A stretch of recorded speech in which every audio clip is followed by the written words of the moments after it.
Gracias a todos por venir, gracias a nuestros invitados. Manfred, Harrison, creo que siguen conectados. A mí me gustaría que, además de hablar de estas cuestiones prácticas, de las que luego también comentaré, veamos el marco grande de lo que está pasando. A veces trabajando en nuestros dosieres, cada uno con nuestras especialidades geográficas o temáticas, perdemos de vista la gran pantalla. Y es que estamos en medio de una guerra ideológica. Estamos en plena guerra cultural entre las democracias liberales y los sistemas autoritarios. Y, por tanto, algunas de las cosas de las que están pasando en el mundo tienen que ver con eso. Y es bueno que todos los actores institucionales o privados o ONGs del mundo seamos conscientes de que aquí estamos en trincheras de una guerra cultural, y una de ellas es derechos humanos. Hasta no hace mucho tiempo los sistemas autoritarios, ¿qué nos decían? Necesitamos tiempo. Nuestro modelo de sociedad es el vuestro, pero por motivos religiosos, étnicos, culturales, geográficos, necesitamos tiempo para plantearnos reformas democráticas, plantearnos libertades y ejercicios como los que tenéis en Occidente. La otra gran racionalidad era, primero, el desarrollo económico y luego, prudentemente, porque nuestras sociedades son distintas de las vuestras, algunas reformas políticas. Bueno, eso se ha acabado. Seamos conscientes, eso se ha acabado. Ya no piden tiempo. Ya dicen que tienen otro modelo de sociedad. Y lo dicen con una claridad con la que no la decían hace 15 o 20 años. Por tanto, seamos conscientes de que se están reasegurando en modelos que ellos llaman su democracia. La democracia que nosotros no podemos reconocer como tal, pero que ellos venden a sus opiniones públicas domésticas como democracia. ¿Por qué? Porque ellos siempre conservan la necesidad de una apariencia de legitimidad electoral. En ningún país autoritario ha desaparecido el tótem de la tribu de la urna. Aunque no se pueda hablar de elecciones limpias y justas, siempre la apariencia de que el gran líder, que suele ser unipersonal, tiene el apoyo directo del pueblo, sin las molestias que suponen los partidos y los parlamentos, sigue ahí. Por tanto, ese es un elemento que hay que examinar. Siguen queriendo aparecer como líderes democráticos, aunque las elecciones no lo son de ninguna manera. Y por eso, esa es otra derivada, la observación electoral se vuelve un elemento diferente de lo que era. Antes la observación electoral era para mejorar la forma en que hacían las elecciones las democracias poco maduras. Ahora, la observación electoral es el elemento de defensa de la democracia en términos mucho más duros. Y otra trinchera de esta guerra cultural es la erosión determinada y pensada y planificada de la universalidad de los derechos humanos. El que toda persona tenía un conjunto de derechos por ser persona es una conquista de la civilización, desde la Revolución Francesa, y no se había discutido. Se ponían otras excusas. Hoy ya no. Hoy el hecho de que las personas tengan derechos es una concesión cultural.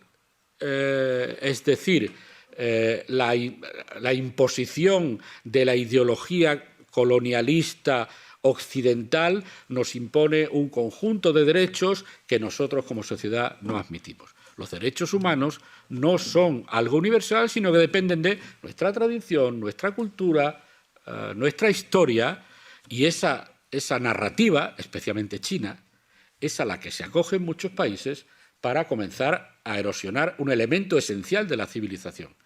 No de la civilización occidental, de la civilización, que es que las personas, por el solo hecho de serlo, tienen derechos. Y eso ahora mismo está en cuestión. Esos derechos, en muchos casos, por ejemplo, los derechos que tienen que ver con la sexualidad, con la acción sexual, son sencillamente borrados en muchos sistemas autoritarios. Y por eso hay que salir. Hay que salir a reafirmarnos en nuestro concepto de derechos. Aunque parezca que no hacía falta, vuelve a hacer falta. Y, por tanto, yo creo que las instituciones públicas y todos los agentes, especialmente organizaciones no gubernamentales vinculadas a derechos humanos, tenemos que salir a dar esa batalla grande. Luego hacemos las batallas de cada sitio, de cada lugar, de cada derecho. Pero lo primero es reafirmarnos ante toda la opinión pública mundial. Seguimos pensando que por ser personas tenemos un conjunto inalienable de derechos. Porque hasta eso está poniéndose en duda y por eso algunos hemos promovido lo que queremos llamar, creo que Manfred está conectado, una liga de defensa de los derechos humanos, que en mi opinión debe ser salir a la opinión pública, las caras, las personas, los nombres, las siglas que toda la opinión pública mundial vincula con derechos humanos, a decir, seguimos reafirmando los derechos humanos como un elemento esencial de la civilización. Por eso le decía a Manfred, porque yo creo que una forma de visualizar que todas las instituciones, estoy pensando en el Consejo de Europa, la Unión Europea, OSCE, todas las ONG que trabajan en derechos humanos, el lugar podría ser, Manfred, la Conferencia de Derechos Humanos anual hecha por el Global Campus. El Global Campus no es una institución pública ni política, es una institución que agrupa muchas universidades de todo el mundo. Podría ser un sitio en el que, de alguna manera, en la sesión del año que viene, reafirmáramos, teniendo allí las personas relevantes de todas las instituciones mundiales, nuestro compromiso frente a la lectura autoritaria de los derechos. Y vamos a la casa, porque ha habido muchas cosas que se han comentado aquí. Como decía Axel, la Unión Europea no es corriente que las constituciones de los Estados digan que su política exterior está vinculada o dirigida a los derechos. Por lo general, la política exterior de los Estados, especialmente de los tradicionales, es la defensa de intereses. Bueno, la Unión Europea es, como en tantas otras cosas, una cosa rara, porque dice que su política exterior está inextricablemente vinculada a su defensa de los derechos, a la defensa de la democracia y del Estado de Derecho. Y, por tanto, asumámoslo todos. Pero están produciéndose algunas tendencias, algunas que se han dicho aquí, por parte de María, yo querría reafirmar. Se está produciendo un perverso distribución de valores, un reparto de papeles perverso. Las delegaciones de la Unión Europea, derechos humanos. Los Estados miembros a vender trenes o a ayudar a empresas mineras. Eso es perverso. La defensa de los derechos humanos es una obligación de la Unión Europea y es una obligación de las delegaciones y de las embajadas de los Estados miembros. Y lo que estamos notando es que, como ya lo hace el embajador de la Unión Europea, el embajador del país miembro puede dedicarse a esa cómoda diplomacia económica que encuentra siempre sonrisas en los ministerios. Y el único antipático es el embajador de la Unión Europea y, hay que decirlo con todos los nombres, seguramente el embajador holandés o el embajador sueco. Poned presión, no solo en la Unión Europea, poned presión en las embajadas de los Estados miembros, porque tienen la misma obligación política que las embajadas de la Unión Europea y se están escondiendo detrás de las delegaciones de la Unión Europea para hacer una política más cómoda. El hecho de que la Unión Europea tenga en su política exterior a los valores como un elemento esencial es incómodo y nos cierra muchas puertas. Y tenemos que ser conscientes, y tenéis que ser conscientes. Lo fácil es ser como China. China llega, invierte, pone dinero, trae trabajadores, hace muchas cosas discretamente y nunca pregunta por las cárceles, y nunca pregunta por la pena de muerte, y nunca pregunta por la situación ambiental, ni nunca pregunta por la situación de los derechos indígenas. Por eso es más complicado hacer diplomacia cuando uno tiene que llevar una agenda de derechos humanos. Y hay que ser conscientes también de ello y entender que en algunos casos la Unión Europea está jugando con desventaja frente a otras diplomacias que no llevan este tipo de cargas. Y, por tanto, también pongámoslos en el análisis. No vaya a ser que convirtamos a la Unión Europea por un exceso de presión con esa agenda en una Unión Europea que luego no tendrá capacidades, precisamente en muchas áreas del mundo, para hacer lo que otros, desde luego, no van a hacer. El juego con las otras instituciones. El Parlamento Europeo es la institución más consistente en su defensa de derechos humanos. Y es lógico. Y cuando digo que es lógico, también tengo que tender a la lógica de la Realpolitik del Consejo. Y hay que jugar en esa lógica en la que nosotros somos más exigentes, somos más vocales y tenemos que, no digo entender, ni siquiera admitir, por lo menos racionalizar que en algunas otras cuestiones el Consejo actúe de otra manera. Pero nosotros no podemos rebajar la presión. Nosotros no podemos rebajar la presión. Y os recuerdo que las sanciones de derechos humanos son una vieja reivindicación del Parlamento. Y lo conseguimos. Y os recuerdo que la reivindicación de que en el sistema de sanciones de derechos humanos entre la corrupción es una reivindicación del Parlamento que ha sido aceptada, al menos de momento, formalmente, por la Comisión en el último discurso de la señora von der Leyen. Pero con eso tenemos que jugar y con eso jugamos en este Parlamento. Y por eso tratamos de no liberar nunca la presión sobre las otras instituciones. Sobre si DROA debe ser o no un comité, hemos hablado mucho. Hay otros comités que dependen de AFET, como Seguridad y Defensa. Sea cual sea el formato, nosotros seguimos trabajando en nuestra agenda sin mayores dificultades. Es posible que tengamos más limitaciones para llevar adelante algún número de dosieres en el Pleno, pero como comisión y con la dirección excelente de María Arena, esta comisión trabaja en la agenda complicada, trabaja sin ninguna limitación y trabaja con una agenda endemoniada, de la que muchos de vosotros habéis sido conscientes porque os hemos llamado. Y sobre las urgencias. Las urgencias tienen esos problemas que decía Sylvain. Son utilizadas, desgraciadamente, voy a decirlo con todas las letras, por los grupos de la derecha para apuntalar agendas políticas, de tal manera que ha sido una obsesión hablar de Cuba y de Venezuela, y no había manera de meter otras cosas, porque había que hablar de Cuba y de Venezuela constantemente. Y ahora se habla de Nicaragua porque la izquierda no tiene ningún problema en criticar duramente a Nicaragua. Pero no puede ser que las urgencias sean ese intercambio político.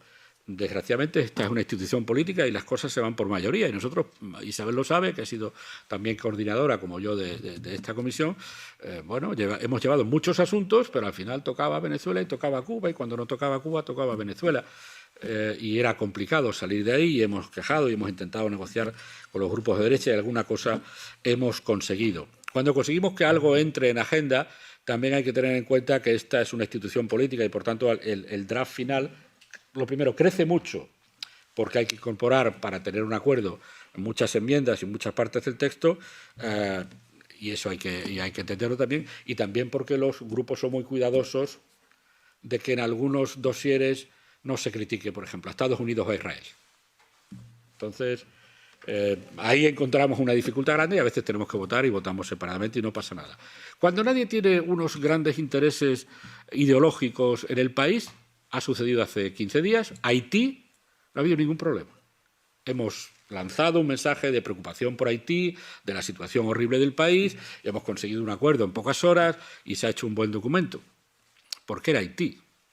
Porque Haití no tiene gas, ni tiene petróleo, ni hay nadie particularmente interesado en esa zona geográfica desde el punto de vista geopolítico, pero es desgraciadamente así. Las urgencias se han querido poner los miércoles por la noche, en un momento de poca visibilidad. Y tenemos una batalla grande para que las urgencias no acaben al final del pleno de los miércoles porque les dará muy poca visibilidad.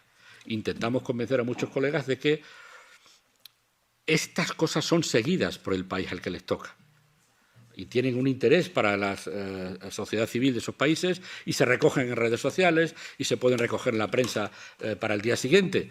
Y, por tanto, si las enterramos al final de los miércoles, estará perdiendo capacidad de llegar. Y este grupo se ha resistido siempre a esa nueva planificación por la cual las urgencias quedarían siempre al final del viernes. Nosotros hacemos follow-up de todas las urgencias. Todas las urgencias tienen luego un seguimiento en esta comisión y en ese seguimiento le pedimos al Consejo y a la Comisión que nos digan qué han hecho en los dosieres que nosotros aprobamos. No siempre tenemos un gran éxito, pero a veces sí.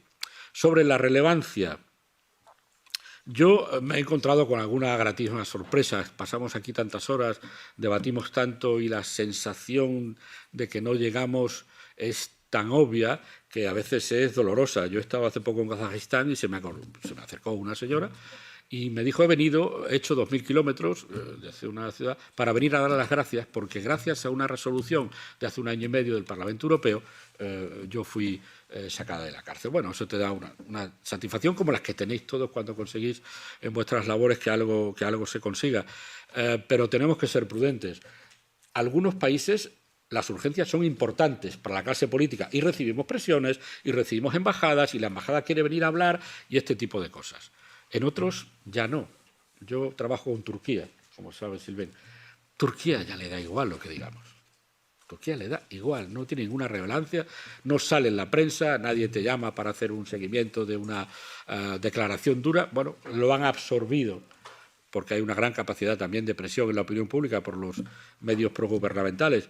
Pero estos son los instrumentos que tenemos para jugar, en los que necesitamos vuestra ayuda. Y ahí también voy a una cosa que ha dicho Gisela. Os agradecemos todos los papeles que mandáis cuando hay una urgencia.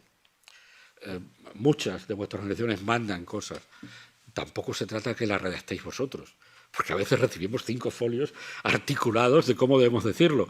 Yo creo que nos viene muy bien algún enfoque, alguna información que tengáis por vuestras ramas en los países con los que vamos a tratar, algún enfoque que no sea obvio y, sobre todo, si sois capaces de, en vez de que recibamos, 10 o 12 sugerencias, si hubiera tiempo, que yo sé que no lo hay, que recibiéramos un set de, oye, por favor, estos 10 asuntos o estos 10 enfoques no los olvidéis. Nos viene muy bien, os lo agradecemos y os pedimos que lo sigáis haciendo, como podáis. Si no hay fórmula de poneros de acuerdo, nos mandáis lo que tengáis. Pero, de verdad, tampoco empleéis a una persona un día entero para redactar articuladamente 5 folios, no es necesario. Decidnos qué asuntos, qué enfoques, qué casos particulares creéis que se pueden citar. Muchas gracias por vuestra presencia. Estamos en la misma trinchera, esta comisión y vosotros en esta batalla por sostener el edificio de la universalidad de los derechos humanos y, por tanto, nos seguiremos viendo en muchas batallas. Aquí nos tenéis a la comisión, con más o menos acceso a nosotros y a los funcionarios que trabajan con nosotros, pero siempre con la voluntad política, y quiero resaltar el papel de María Arena, siempre con la voluntad política de ser molestos, y lo somos. Muchas gracias.